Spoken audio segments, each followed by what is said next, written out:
مرسته وکړئ زموږ ملاتړ وکړئ او که ملاتړ نه کوئ که د حق دپاره ملګری نشي جوړېدی د باطل دپاره سپي مه جوړېږئ و ګلخانانو الله ته به څه جواب ورکوئ مرګ حق دی د قیامت په ورځ به والله مونږ تاسو معاف نه کړو چې د هغه زما پښتون ورور دی زه د بل څه نه خو ګیله زه نشم کوی زه د پنجاب نه ګیله څنګه وکړم چې ما ته مې خپل پښتون ورور د کور خواته راځي ما ته خپل وزیر مسعود څڼې پرېښوي د کور ماته مې راځي زما خویندې میندې به عزته کوي زما په ماشومانو تشدد کوي نو زه د پنجاب نه ګیله څنګه وکړم چې زما ګلخانان وروڼه په ما پسې د غدارۍ لیبل په ما لګوي په ما د غدارۍ هغه لګوي نو مونږ د چا نه ګیله وکړو مونږ خپل پښتانه نه پرېږدي یا خدایه یا پیغمبر علیه السلامه مونږ ستا امتیان نه پرېږدي مونږ د خپل پښتانه دشمن شوي دي زمونږ خپل پښتانه مونږ نه پرېږدي مونږ د پنجاب نه ګیله څنګه وکړو چې په ما پسې خپل پښتون ورور توره ټوپک راخیستي دي زه د چا نه ګیله وکړم د الله په خاطر زمونږ د تور سرونو ته وګورئ و پښتونه وروره ته مخې ته مه راځه ته زما عزت ته لاس مه راچوه ته زما ګرېوان ته لاس مه راچوه د نورو خلکو لاس ازاد دی د الله په خاطر نور مو مه ځوروئ و د خدای په خاطر و د دنیا ظالمه خلکه نور مونږ مه ځوروئ نور مو مه ژاړوئ اختر دی د پنجاب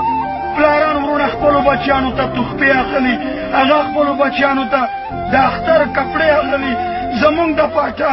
زمونږ د پښتنو خویندې میندې بچیان په دې خبره غلط چې ستا پلار روان دی تا ته به کپړې واخلي تا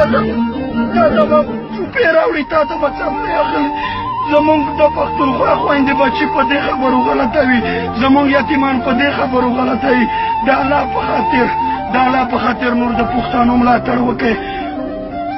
نور مونږ مه ځوروئ لا اله الا مونږ دهشتګر نه یو مونږ د پاکستان خلاف نه یو مونږ نه غدار یو مونږ صرف دا وایو دنیا ته چې د پاکستان حکومت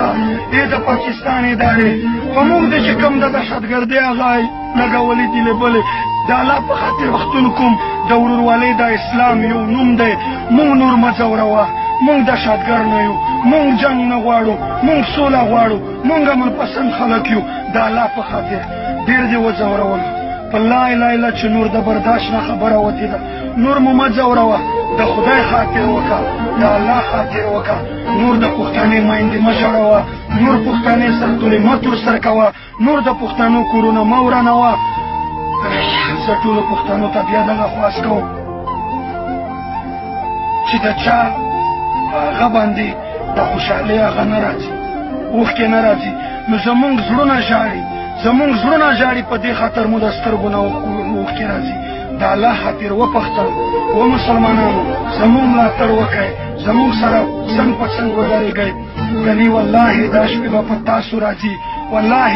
والله تاسو به تاریخ معاف نه کړي والله تاسو به د خپله مسلماني معاف نه کړي والله د قیامت په ورځ به خدای ته په ټیټو سترګو ولاړ وئ ای عالمانو ای د دین په کرسي ناسته خلکه له تاسو مې دغه ګیله ده چې تاسو خو د انبیا وارثه یې تاسو زمونږ په دې دومره غټ قتلعام باندې ولې خاموشه یې تاسو ولې په جوماتونو کې په لاهور کې چې په پښتنو تشدد کېږي نو په جومات کې اعلان وشي چې راځئ پښتانه ټول دهشتګر دي چې په شریکه یې وټکوو ای د پښتون عالمه ای د پښتون د علم په کرسي ناسته نو ته ولې دا خبره نه کوې ته ولې دا خبره نه رامنځته کوې چې په پښتانو باندې ظلم روان دی پر ملا یې قتل عام کېږي